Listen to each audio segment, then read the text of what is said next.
Lord అంటే ఆయనే దేవుడు, ఆయనే లోకానికి సృష్టికర్త అని చెప్పొచ్చు కదా.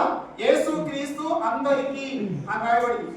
అందరికీ అంటే అమెరికాలో ఉన్న, ఇండియాలో ఉన్న, పాకిస్తాన్లో ఉన్న, బంగ్లాదేశ్లో ఉన్న, నల్లులైనా ఎత్తులైనా, పొట్టికున్నా హైట్ ఉన్న, భాషలు వేరే మాట్లాడిన, ప్రదేశాలు వేరైనా, మంచు ప్రాంతాల్లో ఉన్న, ఎడారి ప్రాంతంలో ఉన్న, భూమి మీద ఎక్కడైనా సరే అందరికీ ఆయనే దేవుడు, ప్రభువు, రక్షకుడు అని చెప్తా ఉన్నాడు కదా.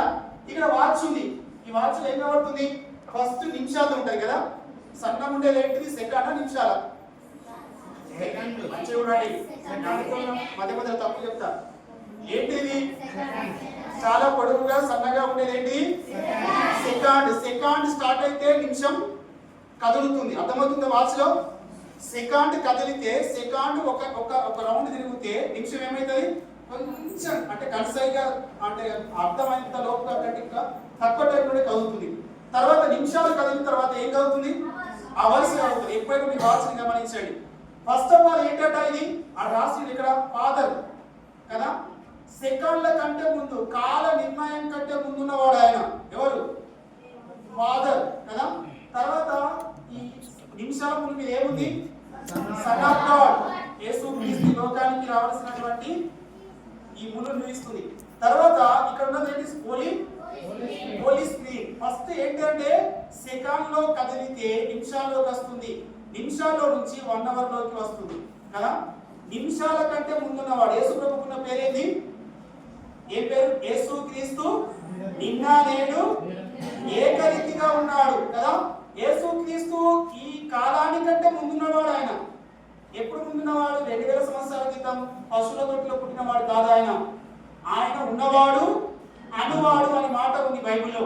ఏముంది? ఉన్నవాడు, అనువాడు. యేసు క్రీస్తు నిన్న నేడు ఒకే రీతిగా ఉంటాడు. అవును, యుగ యుగంలో ఒకే మాదిరిగా ఉంటాడని అని మనం చూస్తూ ఉంటాం బైబిల్లో. ఇక్కడ మనం చూస్తున్నటువంటి ఈ యొక్క చుట్టూ లైన్ లో ఎవరున్నారు? ఎంతమంది ఉన్నారు వాళ్ళు? 12 కదా. యేసుక్రీస్తుకి ఎంతమంది శిష్యులు? పేతురు నుంచి వాడితే చివరికి ఇస్కరియోతు యూదా వరకు ఉంది. ఇవన్నీ మీకు పేర్లు గుర్తుండాలి ఈ 2 రోజులలో. మీకు వచ్చే హోంవర్క్ అదే. యేసుక్రీస్తు శిష్యులు ఎంతమంది? 12 మంది. 12 మందికి 12 గుర్తులు ఇచ్చినాయి. తర్వాత నిమిష సెకండ్లలో ఫాదర్ ఉంటాడు, అంటే ఆయన ఉన్నవాడు. తర్వాత అనువాడుగా యేసుక్రీస్తు లోకానికి వచ్చాడు, సన్ ఆఫ్ గాడ్. యేసుక్రీస్తు లోకానికి వచ్చినది. తర్వాత హోలీ స్పిరిట్ ఇప్పుడు ఉంది మన మధ్యలో. ఆయన ఉన్నవాడు ఇప్పుడు కదా. ఆయన ఇప్పుడు ఉంటాడు మన దగ్గర, ఎప్పుడు కూడా ఉంటాడు. గంటలు గడిచినా, రోజులు గడిచినా, సంవత్సరాలు గడిచినా ఆయనే ఉంటాడు. యేసుక్రీస్తు ఎందరికి ప్రభు? మళ్ళీ చెప్పాలి. యేసుక్రీస్తు ఎందరికి ప్రభు? యేసుక్రీస్తు జన్మించినప్పుడు ఏం జరిగిందో ఇక్కడ ఉంది. ఇక్కడ ఉన్న చూడు, 1 to 30 years ఉంది. మీరు చూడండి, పెద్ద పిల్లలు 1 to 30 years ఉందా? అంటే యేసుక్రీస్తు భూమి మీద జీవించిన కాలం ఎంత? 33.5 సంవత్సరాలు. అర్థం చేసుకోండి. నేను కేవలము 1 సంవత్సరం నుంచి 30 సంవత్సరాల్లో యేసుక్రీస్తు జనన గురించే ప్రస్తావన చేసిన. యేసుక్రీస్తు జన్మించినప్పుడు ఎక్కడ జన్మించిండు? ఆయన పశువుల పాకలో జన్మించిండు. అక్కడ ఎవరెవరు కనబడుతున్నారు మనకు? గొల్లలు వచ్చిండ్రు. ఇంకెవరికి తెలుపబడింది? గొల్లలతో పాటు జ్ఞానులు. వెరీ గుడ్ కదా. తిరిగి చెప్తా ఉన్నాడు, గొల్లలతో పాటు జ్ఞానులకు కూడా తెలియబడింది. యేసుక్రీస్తు జన్మించినప్పుడు గొల్లలేమో యేసుక్రీస్తును చూసి ఆరాధించి వెళ్ళిపోయారు. జ్ఞానులు ఏం చేశారు? బంగారము, సామ్రాణి, గోధుమలు ఈ మూడింటిని తీసుకుని వచ్చి యేసుక్రీస్తు పాదాల దగ్గర పెట్టి మొక్కుతూ వచ్చారు, ఆరాధిస్తూ వచ్చారు. ఇక్కడ మనం చూస్తున్నటువంటి ఈ యొక్క యేసుక్రీస్తు జన్మంలో యేసుక్రీస్తు యొక్క పుట్టుక గురించి ఎవరికి చెప్పబడుతూ వచ్చింది? మొదటిగా గొల్లలకు కదా. ఎక్కడ? లూకాసు వార్త 2వ అధ్యాయంలో మనం చూస్తూ ఉంటే అక్కడ జరిగినటువంటి స్టోరీ ఏంటంటే, దూత వచ్చింది యేసుక్రీస్తు జన్మ గురించి వారికి తెలియజేస్తూ వచ్చింది. వాళ్ళందరూ ఏం చేస్తూ ఉన్నారు? గొర్రెలను కాచుకుంటూ అడవిలో వాళ్ళు సేద తీరుతున్నటువంటి సందర్భంలో ఒక ప్రకాశవంతమైన వెలుగు వచ్చింది. ఆ వెలుగులో యేసుక్రీస్తు యొక్క దూత చెప్తూ వచ్చింది, ఇదిగో పొట్టి గుడ్డలతో చుట్టబడినటువంటి ఒక వ్యక్తి ఈ లోక రక్షకుడిగా ఉదయించాడు, ఆయన మీరు చూసి రండి అని చెప్పి ఒక వర్తమానం ఇచ్చింది కదా. అక్కడికి వెళ్ళి గొల్లలు వెళ్ళారు. నాలుగు ఎలా వెళ్తూ వచ్చారు? తూర్పు దిక్కున ఏమొచ్చింది? చుక్క వచ్చింది కదా. ఆ తూర్పు దేశం నుంచే జ్ఞానులు వచ్చారు. మీకు ప్రపంచ పటం ఉంది వెనుక చూడండి. ప్రపంచ పటంలో నిజంగా ఇక్కడ 7th 8th ఉన్నటువంటి స్టూడెంట్స్ వరకు ఉంటే ఇజ్రాయెల్ దేశం ఎక్కడ ఉందో చెప్పండి. ఫస్ట్ ఇంటర్మీడియట్ డిగ్రీ ఎవరైనా సరే ఇజ్రాయెల్ దేశం ఎక్కడ ఉంది? ప్రపంచంలో 200 దేశాలు ఉన్నాయి సుమారు. ఇందులో 200 దేశాలు కనబడుతున్నాయి ఇప్పుడు మీ ప్రపంచ పటంలో. భారతదేశంతో పాటు యావత్ ప్రపంచంలో ఉన్న అన్ని దేశాలు ఉన్నాయి. వెరీ గుడ్ కదా. ఇజ్రాయెల్ ఎక్కడ ఉంది? ఈజిప్ట్ పక్కన. ఈజిప్ట్ ఎక్కడ ఉంది? ఆఫ్రికా కాంటినెంట్ లో ఉంది. ఖండాలు 7, కాంటినెంట్ 7. ఒకటి ఏషియా, రెండవది ఆఫ్రికా, మూడవది సౌత్ అమెరికా, నార్త్ అమెరికా, తర్వాత యూరప్, తర్వాత ఆస్ట్రేలియా. ఆస్ట్రేలియా ఎక్కడ ఉంది? ఇక్కడ ఉంది కదా.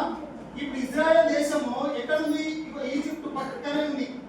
దాని పక్కనే నైల్ నది, దాని పక్కనే రెడ్ సీ ఉంది. చూడండి ఎర్ర సముద్రం మోసే పాయలు చేశారు కదా, చూసి ఇప్పుడు బయట ఉన్నారు కదా. ఆ సముద్రం ఇక్కడనే ఉంది. తర్వాత ఇది ఆఫ్రికా కాంటినెంట్ లో ఉన్నటువంటి ఈ దేశాలు ఈజిప్ట్ పైన ఇజ్రాయెల్ దేశము ఏషియా కాంటినెంట్ లో ఉంది. అర్థం చేసుకోండి. ఇది బ్రిటిష్ వాళ్ళ దేవుడు కాదు. చాలా మంది ఏమంటారు ప్రపంచంలో తెల్లవాళ్ళ దేవుడు అంటారు కొంతమంది, చాలా మంది తెలుసు. కానీ వాస్తవానికి యేసుక్రీస్తు తెల్లవాళ్ళ దేవుడు కాదు.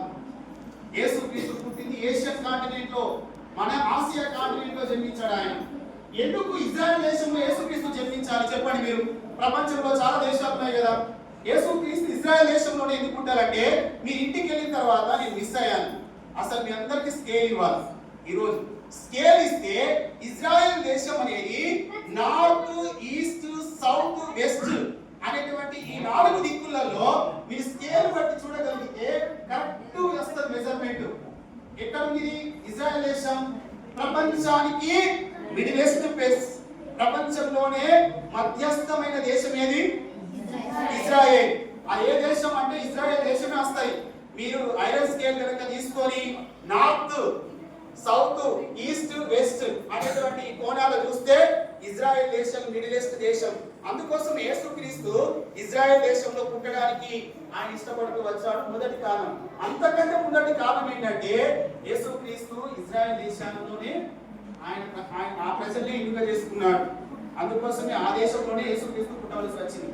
మిడిల్ ఈస్ట్ కంట్రీ అయినటువంటి ఈ దేశంలో తూర్పు జ్ఞానులు వచ్చారు. ఈ యేసుక్రీస్తు జన్మించినప్పుడు తూర్పు దేశపు జ్ఞానులు అంటే మీరు మీ ప్రపంచ పటాన్ని అపోజిట్ లో పెట్టుకున్నప్పుడు ఏం కనిపిస్తాయి? ఇగో ఇటు సైడ్ ఈస్ట్ అంటే తూర్పు, ఇటు సైడ్ వెస్ట్, ఇగో సౌత్ కిందికి, పైకి నార్త్. ప్రపంచ పటం గురించి తెలుసా? స్కూల్ చెప్తారు మీ సార్. మీకు ప్రపంచ పటాన్ని ముందు పెట్టుకుంటే మీకు అపోజిట్ లో కనుక ఉంటే అది ఇగో ఇక్కడ సైడ్ ఈ ఆస్ట్రేలియా దేశం మొదలుకొని ఈ యొక్క ఉన్నటువంటి అలాస్కా ప్రాంతం అనగా రష్యాలో భాగం మళ్ళీ తిరిగి భూభాగం ఇట్లా అవుతుంది. మీకు తెలియని విషయం ఏంటంటే గ్లోబ్ స్కూళ్ళలో గ్లోబ్ తిరుగుతుంది. వాస్తవానికి భూమి ఇంకా తిరుగుతూనే ఉంది. ఇప్పటికీ మీరు తిరుగుతలేము, నేను తిరుగుతలేము, భూమి తిరుగుతూనే ఉంటది. ఇప్పుడు వరల్డ్ మ్యాప్ ఇట్లా రౌండ్ గా చేస్తే ఇక్కడ కలుస్తుంది. ఎక్కడ కలుస్తాయి? ఆస్ట్రేలియా పైభాగం నుంచి అలాస్కా పైభాగం యుఎస్ఏ. ఇగో ఇక్కడ ఉంటుంది ప్రపంచం. ఇప్పుడు మీకు ఏమవుతుందా? ఇది రౌండ్ భూమి గోళాకారంగా ఉంది. ఇగో అలాస్కా ప్రాంతం ఇక్కడ ఉంది, ఇగో సైబీరియా ప్రాంతం ఇక్కడ ఉంది. ఇది రష్యాలో ఒక భాగం. ఇక్కడ ఉన్నటువంటి అలాస్కా అనేది మంచుతో కప్పబడి ఉంటే ఎల్లప్పుడూ మంచుతోనే ఉంటారు. ఇప్పుడు ఈ భాగంలో నుంచి అనుకుందాం. ఇప్పుడు తూర్పు దేశపు జ్ఞానులు వచ్చారు. యేసుక్రీస్తు పుట్టినప్పుడు ఏమేమి ఇచ్చిన వాళ్ళకు? యేసు ప్రభు బంగారము, ఇప్పుడు ఇజ్రాయెల్ దేశం ఇక్కడ ఉంది కదా. ఇవన్నీ తూర్పు దేశాలు ఇజ్రాయెల్. ఇప్పుడు జ్ఞానులు ఎక్కడి నుంచి వచ్చారు? బైబిల్లో లేదు జ్ఞానులు, కానీ తూర్పు దేశపు జ్ఞానులనే ఉంది. వాస్తవానికి ఇందులో అతిపెద్ద దేశాలు ఆస్ట్రేలియా అప్పటికి భూభాగం ఉంది కానీ మనుషులు లేరు. మీకు తెలుసా విషయం? 1778వ సంవత్సరం కెప్టెన్ కుక్ అనేటువంటి ఇంగ్లాండ్ నావికుడు ఈ ఆస్ట్రేలియా కనుగొన్నాడు. అంతవరకు ఆస్ట్రేలియా ఉందని తెలియదు భూభాగం మీద. ఇంతవరకు ఈ దేశం లేదు. ఇప్పుడున్నటువంటి అతిపెద్ద దేశం చైనా, పక్కకున్నటువంటి రష్యా, పక్కకున్న జపాన్, పక్కకున్నటువంటి ఇండోనేషియా దీవులు, పక్కకున్నటువంటి భారతదేశం, పక్కకున్నటువంటి అరబిక్ కంట్రీస్. ఇప్పుడున్న దుబాయ్, సౌదీ, మస్కట్ భారతదేశపు భూభాగం పైన ఉంది. భారతదేశం కనబడుతుందా? 7th 8th 6th భారతదేశం పైన ఉన్నటువంటి అరబిక్ కంట్రీస్ మొదలుకొని తర్వాత వరుసగా ఇక ముందుకు వస్తా ఉన్నప్పుడు చైనా వరకు చైనా వరకు. ఇవన్నిటిను ఏమంటారు? తూర్పు దేశపు అంటారు. అంటే తూర్పు దేశాలు, ఈస్టర్న్ కంట్రీస్ అంటారు. ఏమంటారు? వీటన్నిటిని తూర్పు దేశాలు అంటారు. ఈ జ్ఞానులు ముగ్గురు వచ్చారు కదా, ఆ జ్ఞానులు అయితే నాకు తెలిసి మన బైబిల్ పండితులు ఏం చెప్పారంటే, ఒకళ్ళేమో భారతదేశం నుంచి ఒక జ్ఞాని పోయింది అంటారు, ఒకళ్ళేమో అరబిక్ కంట్రీస్ నుంచి ఒక జ్ఞాని పోయింది అంటారు, కొంతమంది ఏమో ఈ చైనా ప్రాంతం నుంచి ఒక ఆయన పోయాడు, లేకపోతే జపాన్ వాస్తవుడే ఉండొచ్చు అంటారు. ఏది ఏమైనా ఇజ్రాయెల్ దేశానికి తూర్పుగా ఉన్నటువంటి ఈ యొక్క దేశాల నుంచి జ్ఞానులు వెళ్ళారు కదా. జ్ఞానులు వెళ్ళడం వల్ల ఏం జరిగింది? దేంతో పోయినారు? ఆధారం, నక్షత్రాన్ని ఆధారం చేసుకొని వెళ్తూ వచ్చారు కదా. నక్షత్రాన్ని ఆధారం చేసుకొని ఖగోళ శాస్త్రం మీకుంది, భూగోళ శాస్త్రంలో ఖగోళ శాస్త్రం ఉంటుంది. అనగా గ్రహాలు, ఈ యొక్క ఉన్నటువంటి భూభాగాన్ని, సముద్రాల గురించి చేస్తూ ఉంటారు పరిశోధన. కాబట్టి ఇక్కడ మనం చూస్తున్నటువంటి యేసుక్రీస్తు అందరికీ ప్రభు. మీకు తెలుసా, ఈ ప్రపంచంలో 200 దేశాల్లో క్రైస్తవులు ఉన్నారు. యేసుక్రీస్తు ఎందరికీ ప్రభు? అందరికీ ప్రభు. దేశం ఏదైనా, భాష ఏదైనా, కులం ఏదైనా, మతం ఏదైనా, ఆచారాలు ఏమైనా, వ్యవహారాలు ఏమైనా, మీకున్నటువంటి పరిస్థితి ఏదైనా, అందరికీ యేసుక్రీస్తు ప్రభు. ఏం చెప్పబడుతుంది ఇక్కడ? యేసుక్రీస్తు అందరికీ ప్రభు. 200 దేశాలు ఉన్నాయి. మీ ఇంటికి తర్వాత లెక్క చేసుకోండి వాళ్ళ మ్యాప్లో. భారతదేశంతో పాటు 200 దేశాలు ఉంటాయి.